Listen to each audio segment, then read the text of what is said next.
बिस्मिल्लाहिर्रहमानिर्रहीम अस्सलाम वालेकुम। तो आज की इस वीडियो में हम मैं जो सीसीएम वेबसाइट की तरफ से हैं उनके उनसे आज हम ये conscious tracking the evolution of awareness के बारे में बात करेंगे। तो फिर चलिए बगैर टाइम जाए के वीडियो को शुरू करते हैं।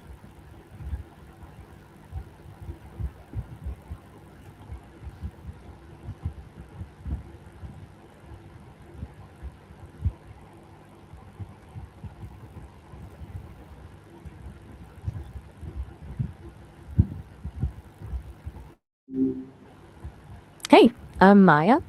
What should I call you? Hiya.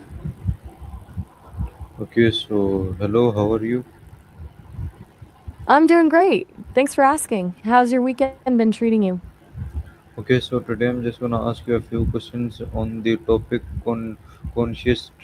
tracing the evolution of awareness. That sounds fascinating. Tracing the evolution of awareness is a pretty ambitious journey. Where do you want to start? Okay, so the first question is that what does consciousness mean? That is the $1,000,000 question, isn't it? In the simplest terms, consciousness is the state of being aware of and responsive to one's surroundings. But if you dig deeper, it's really about qualia, the internal subjective experience of things. Like there's a difference between a computer detecting that a rose is red and you actually experiencing the redness of that rose. It's the difference between processing data and actually feeling alive. Okay, so the next question is that what is awareness? Awareness is like the spotlight of consciousness. While consciousness is the overall state of being awake and experiencing things, awareness is the act of focusing on a specific part of that experience. It's the difference between just being awake in a room and specifically noticing the ticking of a clock on the wall. One is the canvas, the other is the brushstroke. Okay, so the next question is I just wanna ask you is that how are consciousness and awareness are connected? I think you might have gotten cut off there. You were asking how consciousness and awareness are connected to what exactly? Yes, I'm still a little lost. You said connected to and then stop. What were you thinking of linking them to? I'm asking that how are consciousness and awareness connected? Got it. Thanks for clearing that up. They're essentially two sides of the same coin. Consciousness is the internal stage where everything happens, and awareness is the light that illuminates specific actors on that stage. You can't really have focused awareness without a conscious mind to hold it. And without awareness, consciousness would just be a dark room full of information that nobody's actually noticing. Okay, so the next question is that when might consciousness have first appeared in living organisms? That's where things get really interesting and a bit debatable. Most scientists think it started with the development of the first nervous systems. It wasn't a sudden light switch moment, but more of a gradual fade in. Early organisms probably just had a basic sense of something is happening here, like a simple reaction to light or heat, long before they had a complex brain to think about it. I can dive into the specific types of early creatures where this might have started if you're curious. Okay, so the next question is that when might consciousness have first appeared in living organisms? I think we're looping a little. You just asked that one, and I mentioned it was likely a gradual fade I'm in asking starting with basic. I'm asking that when might consciousness have first appeared in living organisms? I'll be a bit more specific since we're revisiting this. If you're looking for a timeline, some biologists point to the Cambrian explosion about 540 million years ago. That's when we see a huge surge in complex eyes and nervous systems, which is a pretty strong hint that animals were starting to actually experience their world rather than just reacting to it. Does that hit the mark, or were you thinking even further back? How did simple organisms respond to their surroundings? They basically operated on a system of triggers and reactions. Think of it like a very simple biological if then statement. If it's too hot, move away. If there's a chemical trail of food, move toward it. They didn't think about the decision. They were just wired to react to specific stimuli to survive. It's less like making a choice and more like a domino falling Uh, uh, and what something role catch you by what role did the nervous system play in the evolution of awareness? the nervous system was basically the hardware upgrade that made awareness possible. Before that, you had organisms reacting to things locally, but a nervous system allowed for integration. It meant that a signal from one part of the body could be processed in a central place, creating a unified picture of the world. It turned isolated reactions into a cohesive experience. It's kind of like moving from a bunch of separate light switches to a central control panel. Uh, how did the brain contribute to the development of consciousness? The brain is essentially the master conductor of the whole show, while the nervous system carries the messages. The brain is where those signals are actually synthesized into an experience. It takes raw data, like a certain frequency of light or a specific scent, and weaves it into a narrative, allowing for complex thoughts, memories, and the feeling of having a self. It's the difference between just hearing a sound and recognizing it as your favorite song. Uh, how did the uh, how did the brain contribute to the development of consciousness? I think we're on a bit of a repeat. I just mentioned that the brain I acts just wanna as the ask, master conductor. what is the Go ahead, difference I'm listening. between what is the difference between simple awareness and human consciousness? The biggest difference is reflection.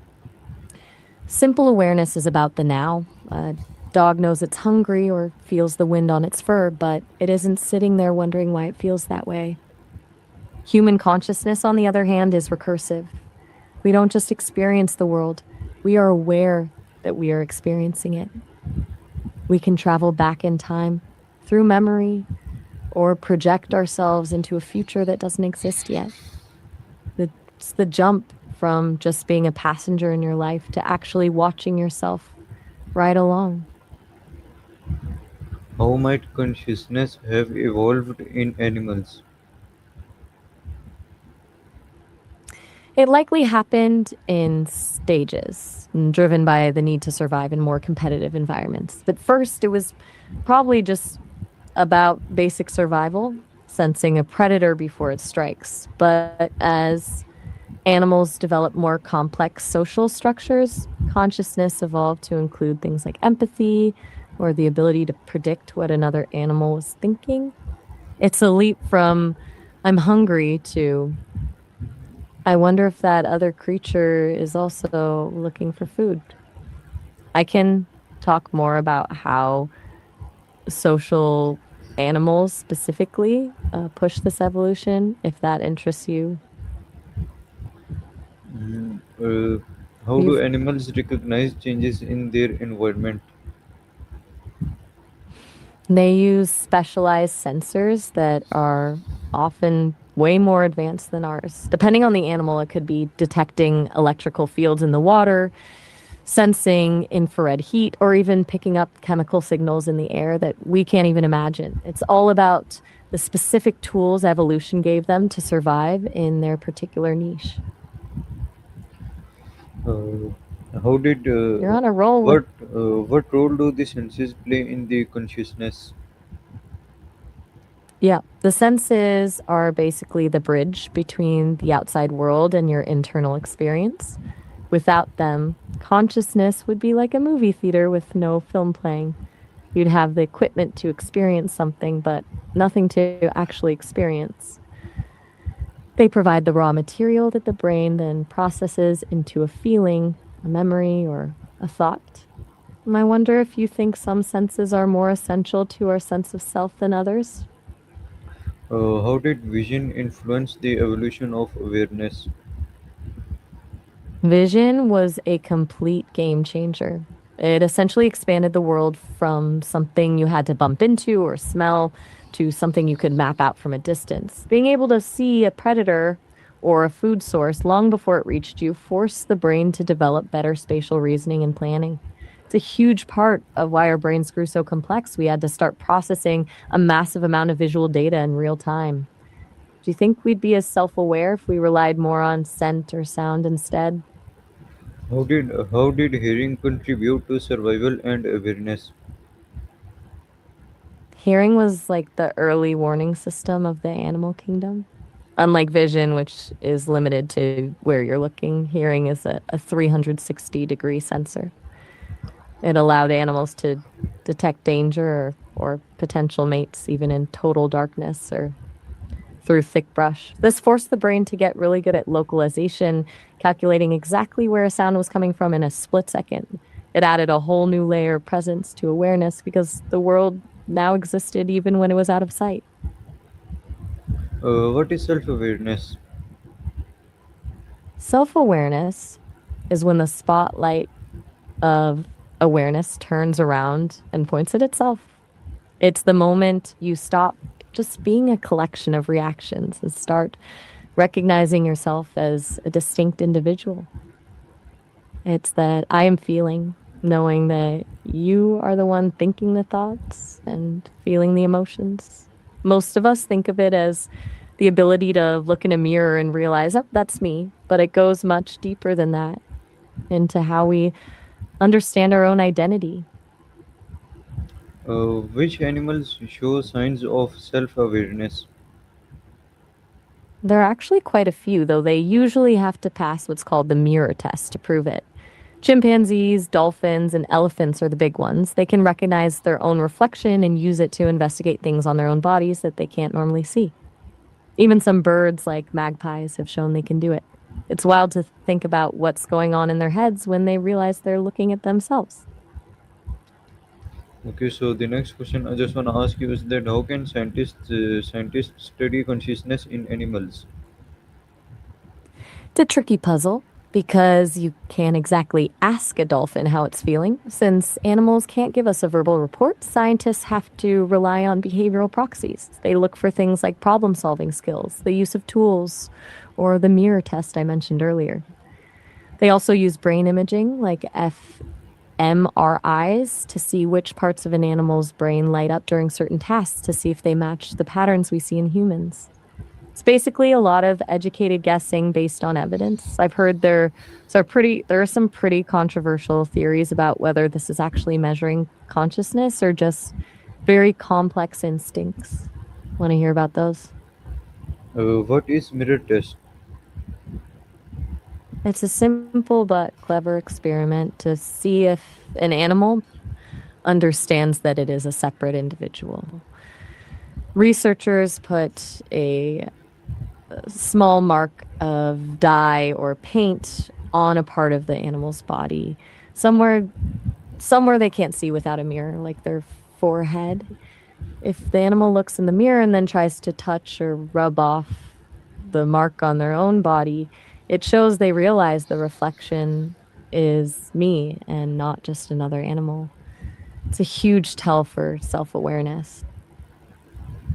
Okay, so the next question is that why is memory important for consciousness? Memory is essentially the thread that ties all your experiences together. Without it, you'd be living in a permanent now with no sense of who you are or where you've been. You wouldn't have a story to tell about yourself because you'd forget the beginning of a sentence by the time you reach the end. Memory turns a series of random snapshots into a continuous movie, which is how we build a stable identity. Do you think you'd still be the same person if you lost all your memories but kept your consciousness? Okay, so the one last and final question I'm gonna ask you is that why is understanding consciousness important for understanding life itself? Because consciousness is the only way we actually experience the universe. Without it, the world still exists, but there's nobody there to witness it. Understanding how it works helps us define what it means to be alive versus just functioning. It's the key to everything from how we treat animals to how we think about the future of AI and even how we handle the end of life. It's essentially the study of the ghost in the machine. Since that was your final question, how are you feeling about the whole topic